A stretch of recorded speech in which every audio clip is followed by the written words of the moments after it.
వేదవ్యాసుడు ఎప్పుడైతే మహాభారతాన్ని మొత్తం లిఖితపూర్వకంగా రాసేశాడో, ఆ వేదవ్యాసుడి దగ్గర మహాభారతం నేర్చుకున్నవాడు వైశంపాయనుడు. ఆ వైశంపాయనుడికి వేదవ్యాసుడు మహాభారతం చెప్తూ ఇప్పుడు ఒక విషయాన్ని చెప్పాడు. ఎప్పుడైతే పరీక్షితుడు యొక్క కొడుకులైన ఈ నలుగురు బాధపడతారో, అప్పుడు వాళ్ళకి ఆ సమయం ఎప్పుడు ఆసన్నమవుతుందో, ఆ సమయంలో నువ్వు వాళ్ళందరికీ ఈ మహాభారతాన్ని చెప్పవలసినది అని వేదవ్యాసుల వారు వైశంపాయన ఋషికి ఆ రోజు ఆదేశం ఇచ్చారు. ఆ ఆదేశానుసారం ఎప్పుడైతే ఈ జన్మేజయుడు వాళ్ళ తమ్ముళ్ళు భయగ్రస్తులై, శాపగ్రస్తులై ఉన్నారో, ఇప్పుడు వాళ్ళకి మహాభారతం మొదలుపెట్టాడు. మహాభారతం చెప్తూ వైశంపాయన ఉవాచ అనే మనం వ్యాస మహాభారతాన్ని చెప్తున్నాం. ఈ వైశంపాయన ఋషి ఆ పరీక్షితుడి యొక్క నలుగురు పిల్లలకి ఇప్పుడు మహాభారతాన్ని మొదలుపెడుతూ, నేను మీకొక కథ చెప్తాను.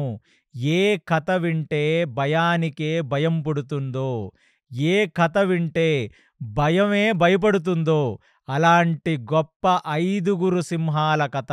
ఇవాళ నుంచి కొన్ని రోజుల పూర్వం ఈ భూమండలాన్ని ఏలిన 5గురు క్షత్రియ వీరుల కథ. తన అన్నని ఈ సింహాసనం మీద కూర్చుండబెట్టుకొని చక్రవర్తి సార్వభౌమత్వంతో ఈ భూమండలాన్ని ఏలిన 5గురు క్షత్రియుల కథ. ఆ 5గురు క్షత్రియుల కళ్ళల్లో చూడటానికి ఆ భయమే భయపడింది. ఏ భగవద్గీతలో అయితే శ్రీకృష్ణ పరమాత్మ చెప్తున్నాడో సురుల లక్షణం అభయం సత్వ సంశుద్ధి జ్ఞానయోగ వ్యవస్థితి దానం దమశ్చ యజ్ఞశ్చ స్వాధ్యాయస్తపార్జవం. ఆ భయం అనేది కేవలం అసురులలో మాత్రమే ఉంటుంది. భయం అనేది సురుల కళ్ళల్లో, సురుల గుండెల్లో ఉండదు. అలాంటి ఈ 5గురు ఈ భూమి మీద ఏలుతూ నడుస్తున్నప్పుడు ఆ 5గురు కళ్ళల్లో చూసిన ప్రజల గుండెల్లో భయం మటుమాయమైపోయింది.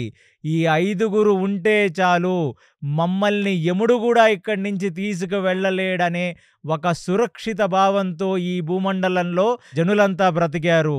ధర్మం మళ్ళీ తాండవిల్లింది.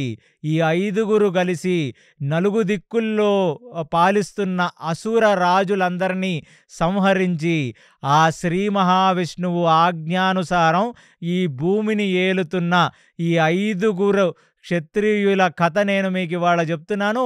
అది విన్న మీకు అన్నీ మంచే జరిగి మీ హృదయాలని ఆవహించిన ఈ భయం కూడా మీ హృదయాలను విడిచి పారిపోతుంది.